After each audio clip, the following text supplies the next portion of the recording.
Hi, I'm Dr. Clay, and I'm here today to share with you a few basic but very important nutrition tips that will help you get the lean physique you want. Now, without these, no fancy fat burner or exercise program will work because you don't have a solid foundation. So without further ado, let's get started. Number one, you absolutely have to prepare your meals in advance. If not, you're at the mercy of whatever restaurants or fast food places have, and they're not interested in cooking you healthy food. They're interested in cooking stuff that tastes good and keeps people coming back, right? So, and that's precisely why 66% of the American population is overweight. So don't succumb to what's available out there. Bring your food with you. Do the bulk of your cooking on Sunday and prepare your meals in advance the night before. Put them in little plastic containers and be ready to hit the ground running the next morning. Okay, so prepare your meals in advance. Number two, eat about every 3 hours. Doing so speeds your metabolism up. It's like stoking a fire. It keeps your metabolism revving along and tells your body essentially that it's okay to burn calories. And it will do so, and then you'll be leaner. A real world example of that is that bodybuilders, fitness, and figure athletes do eat about every 3 hours or 6 times a day. And they're obviously an example of individuals that are very lean, right? Sumo wrestlers, on the other hand, eat 1 time per day. So as you can see, it doesn't work.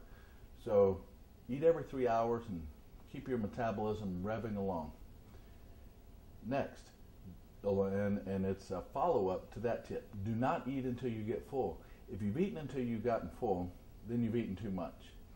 So by eating small, frequent meals, you will, like I said, keep your metabolism going, and you'll be ready for that next meal. If you eat too much in one sitting, then some of that is likely to be stored as fat, and then you don't want to eat your next meal.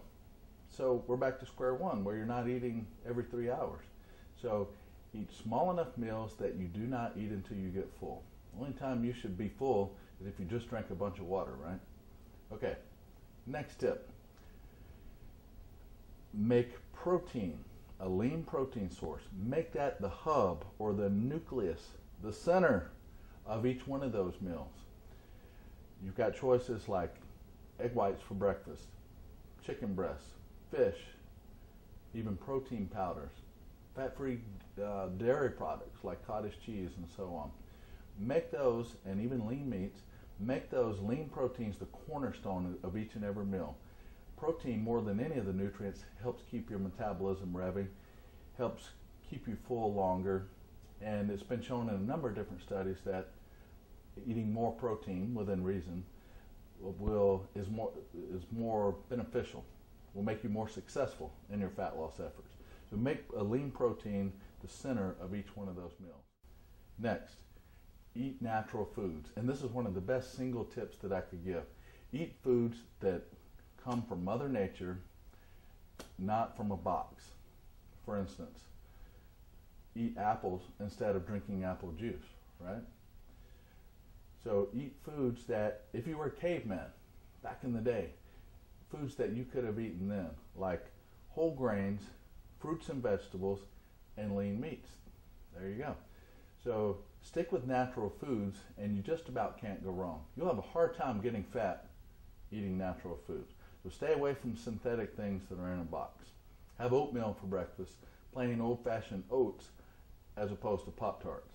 But I love some Pop-Tarts. But anyway, eat natural foods. Next, do not drink sodas, juices, or other calorie-containing beverages.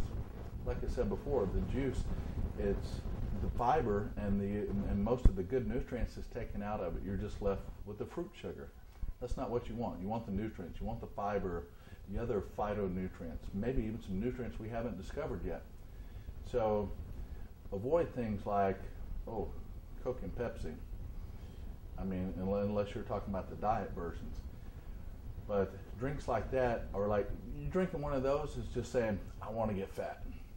Stay away from those, especially since they have high fructose corn syrup. That's even worse than just regular sugar. So stay away from those. Again, stay away from juices, even though it sounds like they're good for you. This is apple juice. eat an apple instead. All right, and stay away from other calorie-containing beverages. But one that you can partake in, green tea. Well, of course, water, but green tea. Drink lots of green tea.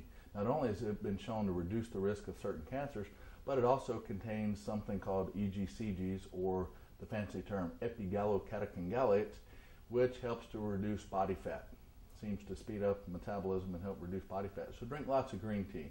And if you want to indulge in occasional Diet Coke or Diet Pepsi or Crystal Light or so on, then go for it. I wouldn't make those the cornerstone of your fluid intake, but feel free to partake in them here and there.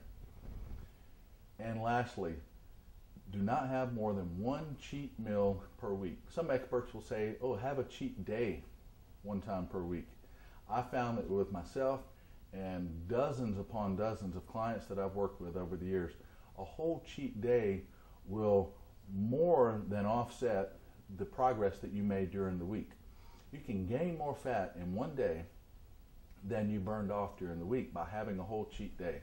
So I recommend, if anything, a cheat meal. That's just enough to give you a mental break and let you make it through the week, but not enough to sabotage your fat loss efforts. So stick with one cheat meal per week. Now by meal, I mean what you want to have in one setting. Anything goes in that one sitting, but don't drag it out. Just make it your food, your dessert, and an alcoholic beverage if you so desire. All right, so one cheat meal per week. If you want to get really serious, have even less than that. Have one cheat meal every other week. Okay, if you will make these fundamental nutrition principles that I just went over, if you will make these the cornerstone of your program, you'll be set. And without making these the cornerstone of your program, you'll be screwed. No fancy fat burner will compensate for doing these fundamental principles. So apply these to your nutrition program and watch what happens. I'm Dr. Clay.